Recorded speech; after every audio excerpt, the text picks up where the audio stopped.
अस्सलाम वालेकुम नाज़रीन, क्रॉनिकल टाइम न्यूज़ में आप सभी का खैर मकदम है। मैं हूं नाज मिर्ज़ा। आइए देखते हैं आज की अहम खबर।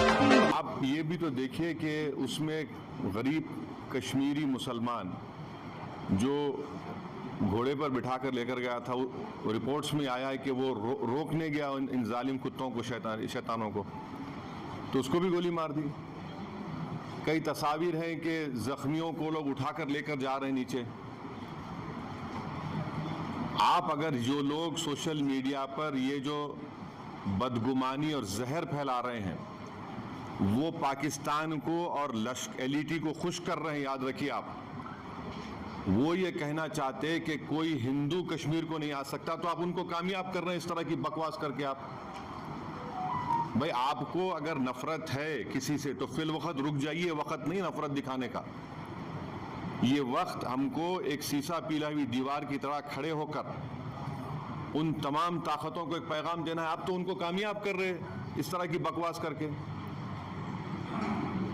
वो जो चाह रहे थे, आप उनको मदद कर रहे हैं। आप एक बात समझिए कि कितने कश्मीरी मारे गए, उनका क्या मजहब था? मुसलमान भी थे वो। सबसे बड़ा नुकसान तो उनको हुआ। तो आप वो जो दुश्मन चाह रहा है वो चाल में उनको कामयाब होने दे रहे हैं आप इस तरह की बकवास करके। और जो लोग टीवी चैनल पर जो बैठे हुए हैं, मेरी उनसे भी दरखास्त है,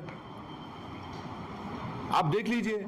आप जो बैठकर आप जो सरमनाइजिंग कर रहे हैं, आपके सरमन से आप तो फायदा पहुंचा रहे हैं। किया है पब्लिक मीटिंग में कि अब आतंकवादियों की जो बची खुची जमीन है वो भी अरे ले लीजिए ना भाई, कौन रोक रहा? हम तो बोल रहे हैं लो बोल के कई मरतबा ये बात। पीओके ले लीजिए जाकर, वो इलाका भी लीजिए जो चीन के पास है। पीओके का इलाका पाकिस्तान ने चीन को दे, वो भी ले लीजिए। बराबर लेना चाहिए, छोड़ना नहीं चाहिए उसको। बिल्कुल लीजिए, उसमें क्या बात हो रहा है? क्या है? हमने तो इंडस वाटर ट्रीटी को भी ख़त्म कर दिया, वो रोक लगा दी उसके ऊपर। तो अब ये बताइए पानी कहाँ रखेंगे हम लोग? डैम बनाना पड़ेगा ना आपको, पानी कहाँ रखेंगे?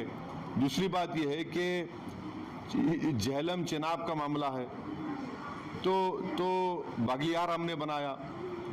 अब ये जो चिनाब का मामला है पूरा पहाड़ी इलाका है,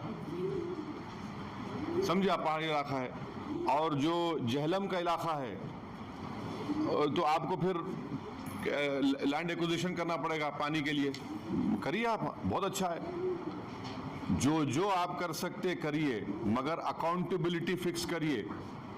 इस बात को याद रखिए कि हमने सर्जिकल स्ट्राइक भी किया, बालाकोट भी किया हमने। और 2000 में अटल बिहारी वाजपेयी के ज़माने में नुलवाल कैंप में 30 यात्रियों की यही पहलगाम में मौत हुई थी। किसके ऊपर अकाउंटेबिलिटी फिक्स होगी? आखिर ये लोग कैसे आए? अगर पहलगाम तो आ गए तो श्रीनगर भी जा सकते हैं लोग। तो ये अकाउंटेबिलिटी फिक्स होना ज़रूरी है। डिटरेंस पॉलिसी हमारी देखना ज़रूरी है। और ये जो हरकत किए ये कुत्ते, इनको सज़ा मिलना ज़रूरी है। और असल इनसे ऊपर जो शयातीन बैठे हुए हैं, जो हमेशा नहीं चाहते कि ना भारत में ना कश्मीर में अमन रहे, इनको जड़ पेड़ से इनको सबक सिखाने की जरूरत है। ये सिर्फ मेयर रेटरिक नहीं होना चाहिए, बल्कि ग्राउंड पर उम्मीद करते कि एक्शन होना। और मैं ऑन रिकॉर्ड कह रहा हूं कि होम मिनिस्टर जो जाकर मिले विक्टिम फैमिली से, अच्छा किए। वो आसान काम नहीं था मगर अच्छा किए। मगर उन विक्टिम्स को ये नहीं है कि हम भूल जाएं थोड़े दिन के बाद। उन मरने वालों के परिवार के आंसू रायगा नहीं जाने देना चाहिए। और कई ऐसे वीडियोस है कि जो लोग जिनको पनाह दिए, कश्मीरी मुसलमान पनाह दिए, उनको वो भी तो देखिए आप। ये मेजर्स, जो मेजर्स लिए SUAC सार्क का जो स्कीम में वीज़ास है उसको इमीडिएटली कैंसिल करना, रद्द करना, और अटारी को बंद करना। और आप जैसा बोले झेलम, चिनाब, ब्यास, ये नदियों को कैसे रोक पाएंगे? मतलब डैम तो बने। ठीक है, देखिए वर्ल्ड बैंक इसका वो इंश्योर करता, तो आप करिए ना। हमको इतना से पानी कहाँ रखेंगे वो भी तो देख लीजिए। क्योंकि जो Chenab area is a mountainous area, and ये नदी जो जाती चिनाब की माउंटेन से जाती है, झेलम का जो है वो जमीन पर जाती, तो आपको डैम तो बनाना पड़ेगा। इंडस का जो है वो उधर अलग एरिया, वो तो अलग छोटा सा एकदम वो। नहीं सर, ये कैसा दिखती है मेजर्स को? ये काफ़ी है पाकिस्तान की जो दहशतगर्दी एक बात सुनिए, मैं प्राइम मिनिस्टर से एक सवाल ये कर रहा हूँ कि जनवरी 2025 तक पहलगाम में उस मुकाम पर 2 सीआरपीएफ की यूनिट थी, अब क्यों नहीं है? क्यों हटाया गया उनको? पूछ लीजिए, सही है तो सही है बोलिए, गलत है तो गलत बोल दीजिए। जो बेसान मीडोज है, क्या हुआ वहां पर? फिर नीचे से जो क्विक रिएक्शन एक्शन टीम को 1 घंटा लगा ऊपर जाने के लिए, और ये कमीने कुत्ते जो है नाम पूछकर मार रहे थे लोगों को, मजहब पूछकर मार रहे थे। अकाउंटेबिलिटी तो फिक्स होनी चाहिए भाई। अभी ये नहीं, देखिए, अगर आप लोगों के सोर्सेस में प्राइवेट जेट है तो बोलिए, बैठ के जाएंगे, टिकट मिला तो जाएंगे। आप लोग बड़े ज्ञानी हैं, पावरफुल लोग हैं आप लोग।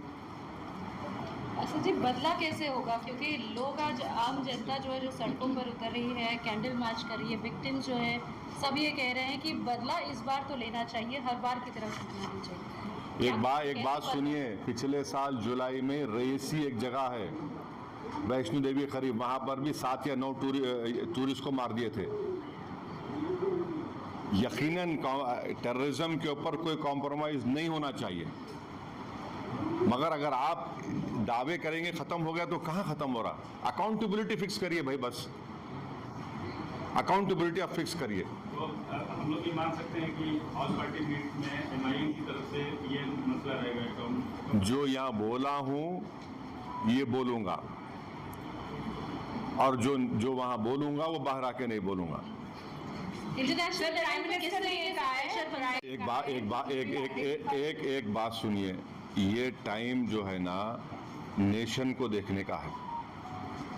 जो भी नेशनल इंटरेस्ट में सिक्योरिटी के लिए, कश्मीरियों के तहफ़्फ़ुज़ के लिए जो भी स्टेप गवर्नमेंट उठाती है, एमआईएम पार्टी उसको सपोर्ट करेगी। बाद में हमारी जो शिकायतें हैं नहीं हैं वो बोलते रहेंगे, मगर एज ऑफ नाउ इस क्रिटिकल टाइम पे हम सबको एक होकर ये काम करने की जरूरत है। इंटरनेशनल लेवल पे किस तरीके से? इंटरनेशनल लेवल पे तो सरकार कर रही है ना, सरकार कर रही है। वॉट एवर स्टेप्स जो which have been taken in the cabinet committee on security, we welcome it, ठीक है। जो स्टेप लेना है। आप ये अलाउ तो नहीं कर सकते, मगर हम यही चाह रहे हैं कि कहीं ना कहीं अकाउंटेबिलिटी फिक्स हो, मगर नेशनल इंटरेस्ट में तो हमको एक होने का है।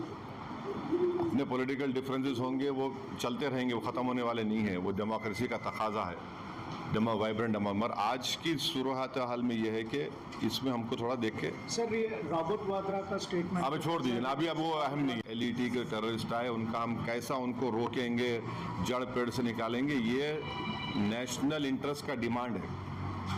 आप नेशनल इंटरेस्ट में हमको देखना है। सर, अकाउंटेबिलिटी फिक्स होनी चाहिए बोलकर आप कह रहे हैं, तो ये अकाउंटेबिलिटी कैसे फिक्स होना चाहिए? मतलब क्या क्या मेजर्स लेना चाहिए? आपकी तरफ से क्या डिमांड्स रहेंगे? आप सेंट्रल गवर्नमेंट देखिए, अकाउंटेबिलिटी फिक्स होनी चाहिए, वो जो समझने वाले समझ जाएंगे। Okay, thank you. करना चाहिए sir. Thank definitely we welcome it, please do it.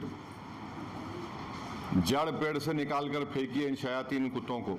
बोल रहे हैं कि मिट्टी में मिला देंगे। बिल्कुल मिट्टी में नहीं, बल्कि पहाड़ में मिला दीजिए उनको, आप चूरा चूरा कर दीजिए उन लोगों को। ये नेशनल इंटरेस्ट में हम कह रहे हैं आपसे, बिल्कुल रोकिए ना, रुकना चाहिए। मजाक है क्या? बोलिए आप,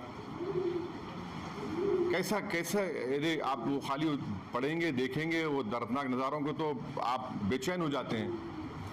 क्या गुजर रही होगी उस बच्ची पर जो अपने पति की लाश के बाजू खड़ी हुई है। आज और हम तो बड़ा सब जने बातें करते हैं, मगर जिंदगी गुजार रहे हैं, कौन पूछता क्या है उनको? एक्सग्रेशिया मिलेगा, उसके बाद क्या होगा? उनका तो बहुत बड़ा नुकसान हो गया ना। विवाह हो गए, लोग हनीमून मनाने गए, अब बताइए कोई शादी करके जा रहा है कि ये तो ये क्या है? ये तो डेफिनेटली जो सख्त से सख्त एक्शन ले सकते हैं प्राइम मिनिस्टर, उनको लेना चाहिए, और ये जड़ पेड़ से ख़त्म होना। और इसमें कश्मीरियों का फ़ायदा है। आप बताइए, पूरा टूरिज्म इंडस्ट्री बर्बाद। मैं गया था 3 दिन पहले, हमारे एमएलए इम्तियाज़ जलील के बेटे का निकाह था।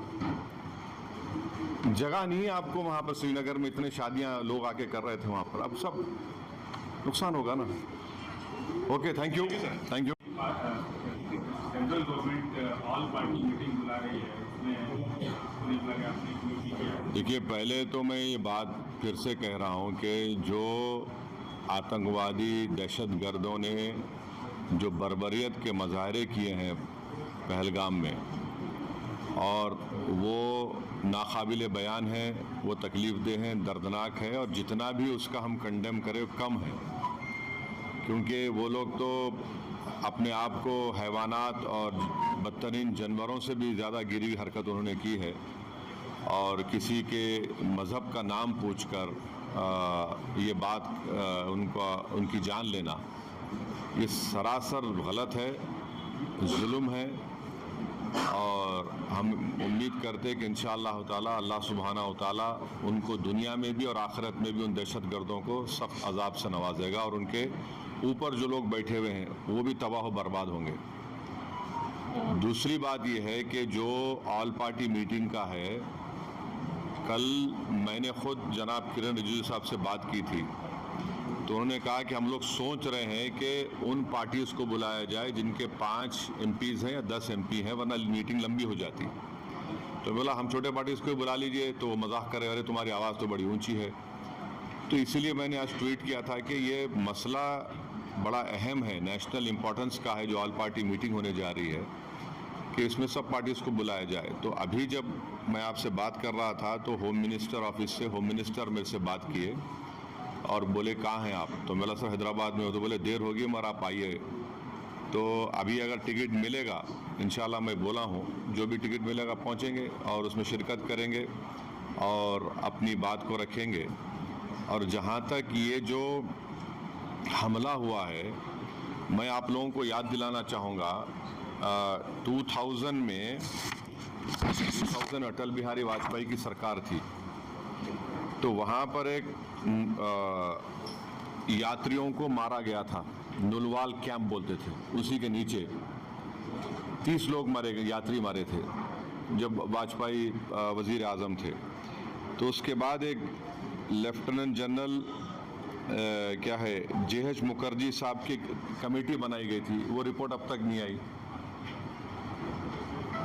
तो ये ऐसा नहीं है कि इन्होंने इस जगह का पहले इंतखाब किया। दूसरी बात यह कि जिस जगह पर इतने टूरिस्ट हैं वहाँ पर एक पुलिस वाला नहीं है, एक CRPF का कैंप नहीं है, कोई सिक्योरिटी के लोग नहीं। तीसरा ये है कि जो वहाँ पर जो क्विक रिएक्शन टीम थी, CRPF के 2 यूनिट है, जो उनको ऊपर जाने में 1.25 घंटा लगा, और इन कमीनों हरामजादों ने जो हरकत की, वहाँ पर नाम पूछकर गोली मारे, समुदाय पूछकर मारे। तो ये इसकी अकाउंटेबिलिटी तो होनी चाहिए। और यकीनन ये दहशतगर्द हमारे पड़ोसी मुल्क पाकिस्तान से आए, पाकिस्तान के ISI, पाकिस्तान के जो उनका इस्टेब्लिशमेंट है, उनकी पूरी तायद और पूरी सपोर्ट उनको हासिल है। चौथी बात यह है कि ये बॉर्डर कैसे क्रॉस करके आए, कौन जिम्मेदार है इसका? अगर वो पहलगाम तक आ गए तो श्रीनगर तक पहुंच सकते। कितनी दूर है श्रीनगर वहां पे लोगों के लिए? तो ये यकीनन अकाउंटेबिलिटी फिक्स होनी चाहिए, और इन जालिमों से, इन कमीनों से, जिन 26 लोगों की जानें ली हैं, उनसे इंसाफ उसी वक्त होगा जब अकाउंटेबिलिटी भी फिक्स होगी और इन लोगों को कैफर किरदार तक पहुंचाएंगे, इन दहशतगर्दों को। और उम्मीद करते कि हमारी हुकूमत इन लोगों का ताक़ुब करेगी, इन लोगों को जो मरने वाले परिवारों हैं उनसे इंसाफ उसी वक्त होगा जब अकाउंटेबिलिटी फिक्स होगी। और ये दहशतगर्द ये जो जालिमाना और बिल्कुल ही घटिया किस्म की, माने हैवानियत से बदतरीन हरकत उन्होंने की, इसका हम कंडेम करते हैं। तीसरी बात छठी बात यह है कि अंग्रेज़ी का एक बहुत बड़ा अखबार है टाइम्स ऑफ इंडिया, मैं समझ नहीं पा रहा हूँ कि उन्होंने इस तरह की हेडलाइन कैसे कैरी की कि कलमा सेव देम। आप इस तरह की हेडलाइन कैसे लगाते बताइए? आप तो पूरे मुसलमानों को ही आप दोषी करार दे रहे हैं। भाई वो आतंकवादियों का कोई मजहब नहीं होता, वो दहशतगर्द हैं, वो तो ISI की ISIS की आइडियोलॉजी में चलने वाले कुत्ते हैं ये लोग। इतना बड़ा अंग्रेजी अखबार, द कलमा save them, what is this? भाई कितने जो कश्मीर में जितने आतंकवादियों ने सबसे ज्यादा मारा, वहां के कश्मीरी मुसलमानों को मारा, सबसे ज्यादा मरने वाले वो है वहां पे। तो उसके बारे में क्या बोलेंगे आप? ये तो एक आइडियोलॉजी है ना, ये तो टेररिज्म की एक आइडियोलॉजी है।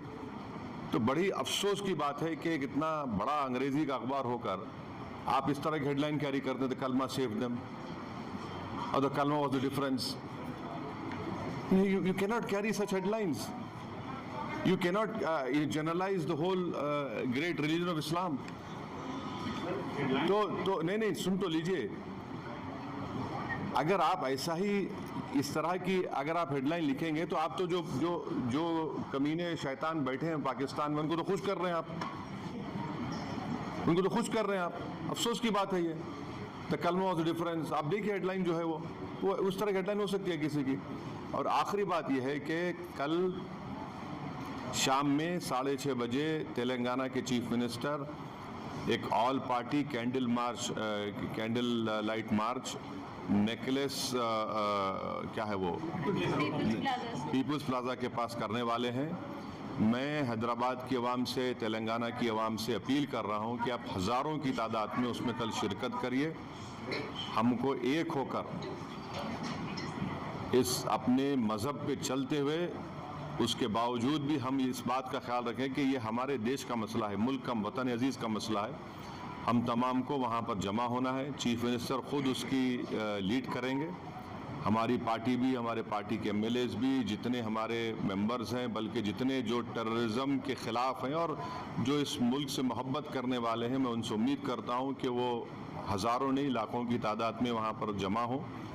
और हमारा वहाँ पर जमा होना ना सिर्फ हम खराज अक़ीदत पेश करेंगे उन मरने वाले ख़ानदानों को, बल्कि हम उन लोगों को भी central government all party meeting बुला रही है, उसमें देखिए, पहले तो मैं ये बात फिर से कह रहा हूँ कि जो आतंकवादी दहशतगर्दों ने जो बर्बरियत के मज़ाहरे किए हैं पहलगाम में, और वो नाकाबिले बयान है, वो तकलीफ़देह हैं, दर्दनाक है, और जितना भी उसका हम कंडेम करें कम है।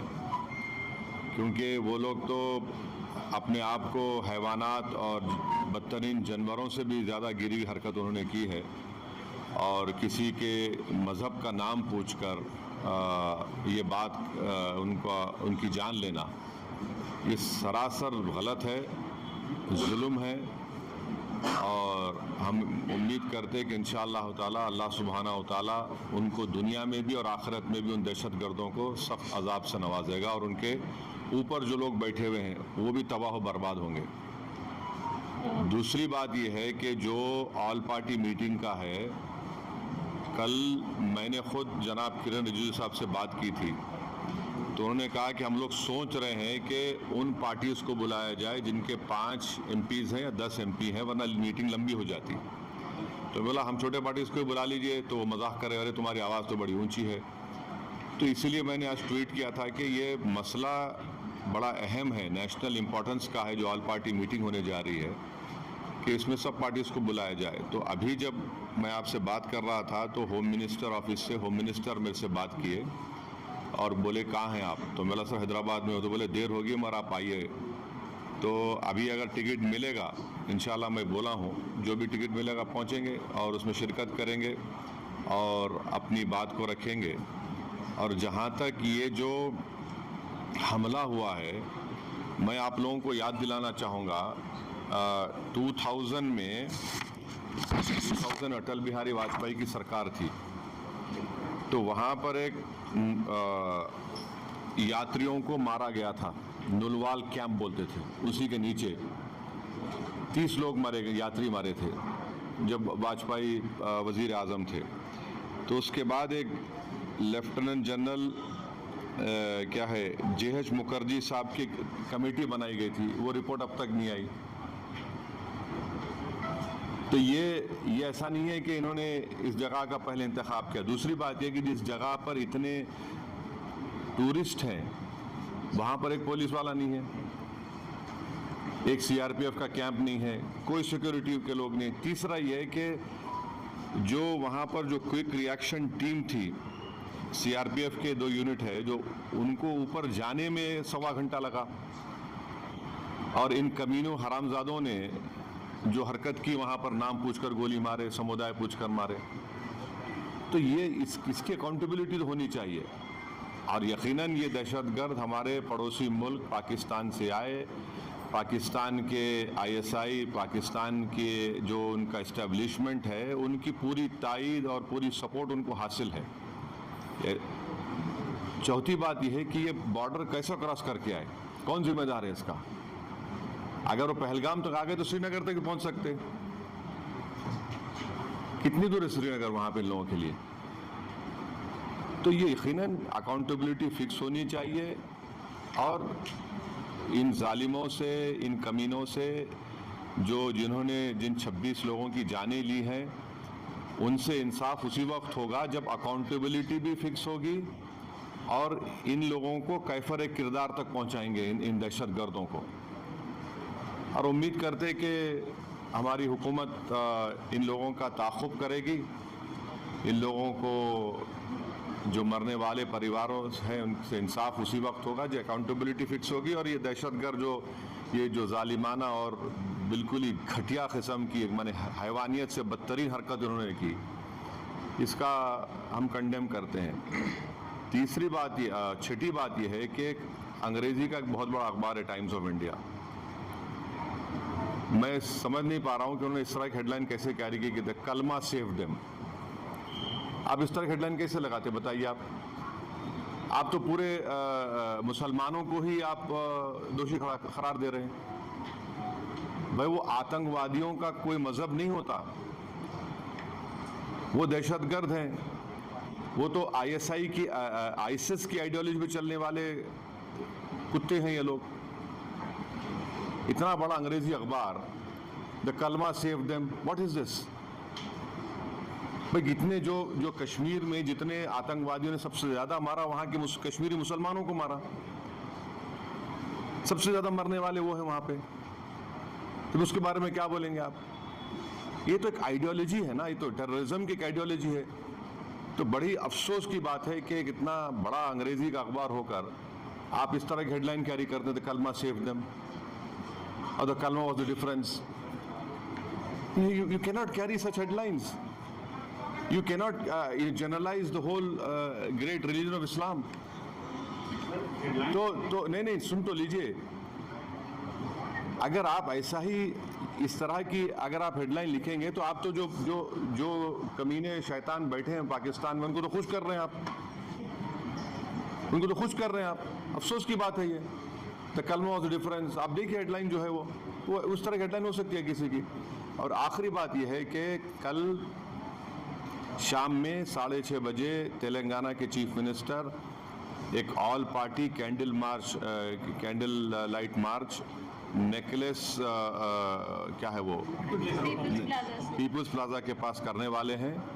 मैं हैदराबाद की आवाम से, तेलंगाना की आवाम से अपील कर रहा हूं कि आप हज़ारों की तादाद में उसमें कल शिरकत करिए। हमको एक होकर इस अपने मज़हब पे चलते हुए उसके बावजूद भी हम इस बात का ख्याल रखें कि ये हमारे देश का मसला है, मुल्क का, वतन अजीज़ का मसला है। हम तमाम को वहाँ पर जमा होना है। चीफ मिनिस्टर ख़ुद उसकी लीड करेंगे, हमारी पार्टी भी, हमारे पार्टी के एमएलएज भी, जितने हमारे मेंबर्स हैं, बल्कि जितने जो टेररिज्म के ख़िलाफ़ हैं और जो इस मुल्क से मोहब्बत करने वाले हैं, मैं उनसे उम्मीद करता हूँ कि वो हज़ारों नहीं लाखों की तादाद में वहाँ पर जमा हो। और हमारा वहाँ पर जमा होना ना सिर्फ हम खराज अक़ीदत पेश करेंगे उन मरने वाले ख़ानदानों को, बल्कि हम उन लोगों को भी पैगाम देंगे जो दहशतगर्दी के ज़रिए इस मुल्क में हिंदुओं और मुसलमानों में नफ़रत की दीवारों को और इजाफ़ा करना चाहते हैं। तो टेररिज्म के ख़िलाफ़, भाईचारगी के ख़िलाफ़ और कश्मीर के कश्मीरियों के लिए भी हमको ठहर कर बोलना है। आप किसी एक इलाके के, कश्मीर हमारा अटूट हिस्सा है और हमेशा रहेगा, तो कश्मीर की ज़मीन पर बसने वाले लोग भी हमारे अटूट हैं, इनको भी हमको कॉन्फिडेंस देना है। अब आपका कोई सवाल है तो बोलिए, मुझे जल्दी। एक सेगमेंट है जो जिसको एक